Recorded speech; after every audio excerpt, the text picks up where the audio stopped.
Welcome back to Bronco News Now. I'm Maggie Meisinger. And I'm Colton Spearman.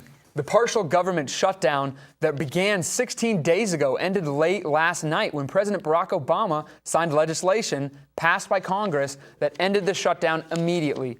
All House Democrats and 87 House Republicans voted for the bill that the Senate voted earlier on, 81-18 for the bill. As a result, the debt ceiling was increased and the national default had been avoided. Federal agencies have been financed now through January 15th, so workers furloughed back on the 1st will be able to go back to work today. There are also no major renovations to Obamacare in the legislation. And thank goodness, perhaps one of the better parts of this, the National Zoo plans to reconnect the Panda Cam today.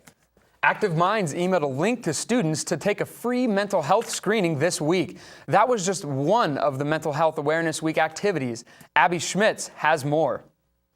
HC Media, this is Abby Schmidt.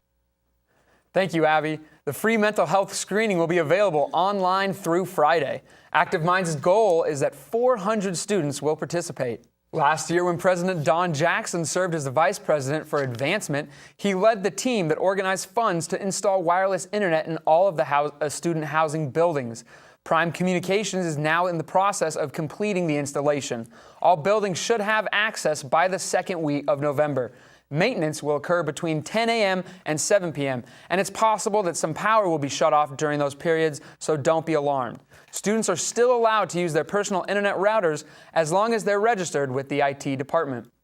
When we return, we'll have a look at the 5-day forecast, and later, AJ Palazzolo in sports will explain why the horseshoe was removed from the football team's helmets. But first, we'd like to take a moment to thank our proud sponsor, Taco Bell. Stay tuned. You're watching Bronco News Now. Donating blood can be scary, but it's easy and a great way to give back to the community, according to SHAC co-president Cameron Metterbrink. Reporter Mackenzie Weedle talked with him to find out more about the increasing success of campus blood drives here on campus. Media, I'm Mackenzie Weedle. The next blood drive will be held in early December, so make sure that you're eating enough iron to stay healthy so you'll be able to donate. For more information, visit the website redcross.org or contact a member of SHAC. The work at the Perkins Library has also been recognized on a statewide level. Hastings College Professor of Library Science and Director of Libraries Bob Netterman was honored last Friday at the Nebraska Library Association Conference in Kearney. He was named Mentor of the Year by Nebraska Library Association New Members Roundtable. He was recognized for aiding significance in the professional development of librarians, media specialists, or librarian staff. Congratulations to Bob Netterman of our own Hastings College Perkins Library.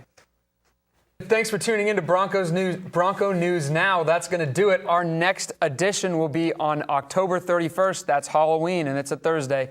We won't have one next week because of fall break, so students can go home and get some rest. We'd like to thank you for tuning in, and we'd like again to thank our sponsor, Taco Bell.